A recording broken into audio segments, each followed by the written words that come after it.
దీన్ని మోదుగ చెట్టు అని పిలుస్తారు. దీనికి 3 ఆకులు ఉంటుంది. ఈ మోదుగాకులతో భోజనం చేస్తే అజీర్ణ సమస్యలు అవి తగ్గుతాయి. ప్లస్ దాంతోపాటు మోదుగ ఆకు డికాషన్ తీసుకుంటే మూత్రము సరిగ్గా రాని వారికి కూడా మూత్రం సరిగ్గా వస్తుంది.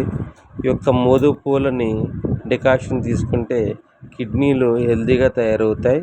ఈ మోదుగ పువ్వుల నుంచి తయారు చేసిన ప్రత్యేకమైన టీ ఒక 7 రకాల వనమూలికలతో తయారు చేయబడింది.